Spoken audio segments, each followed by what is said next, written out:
Venons-en maintenant à l'un des aspects les plus connus et débattus de toute la question lunaire, les photos des missions Apollo. Pour les analyser en détail, nous nous sommes appuyés sur l'expérience de plusieurs photographes de renommée mondiale qui ont travaillé pour les revues les plus prestigieuses du monde. Tony Thorimbert, reporter, portraitiste, photographe de mode bien connu. Oliviero Toscani, photographe de mode connu dans le monde entier. Peter Lindbergh, au sommet depuis plus de 40 ans. Aldo Falai, photographe de mode connu avec plus de 40 ans de carrière internationale. Quand le soleil éclaire une vaste zone plane, la lumière parvient avec la même intensité sur l'ensemble des points visibles. Que l'on regarde une zone proche ou au contraire une zone lointaine, la luminosité du sol est pratiquement la même partout. Cela est dû au fait que le soleil est des milliers de fois plus grand que la Terre et qu'il n'a aucun mal à éclairer n'importe quelle partie de la surface terrestre. Si à l'inverse, on utilise une source de lumière artificielle, par exemple un projecteur de cinéma, la zone éclairée sera beaucoup plus réduite. Au centre de la zone éclairée, on verra en outre se former ce qu'en photographie nous appelons un hotspot ou point chaud.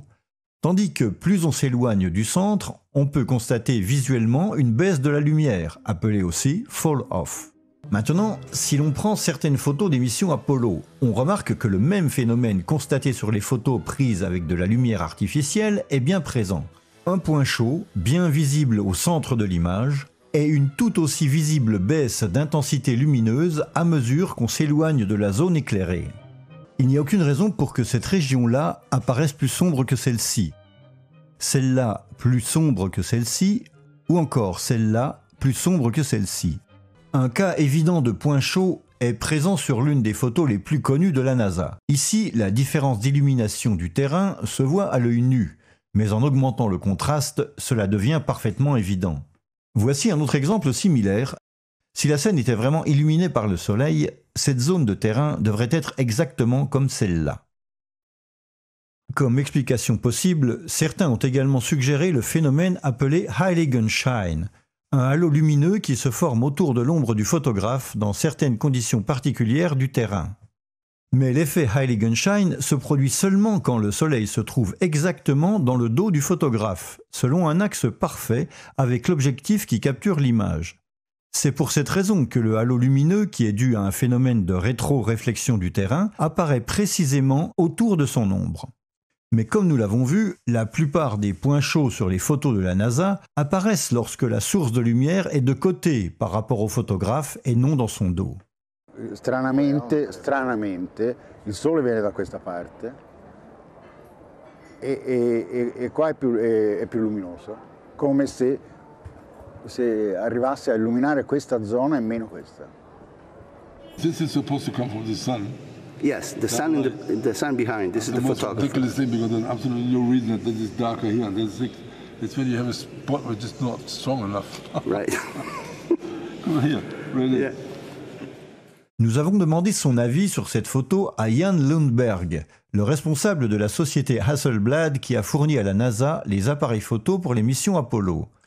Quand nous lui avons montré la photo d'Aldrin, il a dû reconnaître un peu embarrassé que l'image semblait avoir été prise avec un projecteur de cinéma, et il n'a pas su fournir d'explication alternative. Yes, it seems like he's standing in the spotlight, and I can't explain that. That escapes me. Why? So maybe you have to find Armstrong and ask him. D'autres photographes professionnels sont également surpris de ces différences de lumière tout à fait inexplicables. È chiaro che qua c'è una caduta di luce strana. Il sole arriva così, ma è strano che qui sia più buio che lassù, sembra un riflettore messo non centrato bene. Anche qui, che strano, perché sto sorgente luminoso. Sembra ci sia una lampada con attorno un riflettore, tipico delle lampade da studio. La scurezza della parte scura di qua, della parte in ombra qua, è superiore alla parte in ombra qua. E non dovrebbe essere. E non dovrebbe essere uguale. Qui effettivamente ci si domanda cos'è che crea questa fascia di ombra, perché in teoria è un deserto e quindi Sì, anche qui, no? Perché è più scuro qui? Sembra come che non c'è motivo che queste colline sia, perché il sole è a milioni di chilometri. Sì, potrebbe essere lo scuro dovuto, diciamo, al fatto che il sole sta tramontando, è radente, ma è radente, fa delle ombre semmai più lunghe, ma non questo tipo di ombra. Se fossimo in una sala di posa o se avessimo puntato un grande faro in questa scena, per quanto grande sia il faro, non può mai avere una luminanza come quella naturale del sole, e quindi per forza si creano delle cadute di luce. In studio hanno molto senso, in effetti, diciamo, in studio questo è giustificabilissimo, però qui non ha molto senso, dovrebbe essere piattamente, uniformemente illuminato dal sole.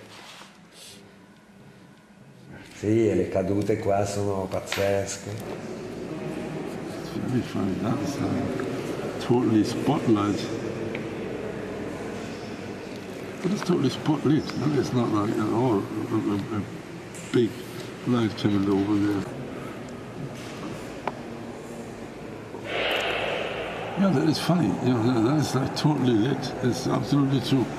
And I know these pictures, I've never thought about it. Meno è più scuro il terreno in lontananza. Sì.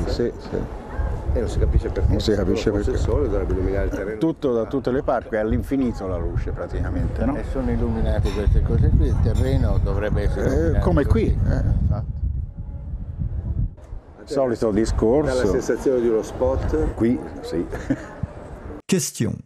Étant donné que le soleil devrait illuminer tout le terrain avec la même intensité, que ce soit le plus proche ou le plus éloigné, pouvez-vous expliquer pourquoi il existe une telle baisse de luminosité sur de nombreuses photos des missions Apollo ?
Dans ce cas particulier, la baisse de luminosité se produit précisément au centre de l'image, excluant ainsi le phénomène de vignettage. Et avec la source de lumière sur le côté, on exclut aussi l'effet Heiligenschein. Pouvez-vous nous dire à quoi est due l'évidente chute de luminosité que l'on peut remarquer sur le terrain, juste derrière l'astronaute qui prend la photo ?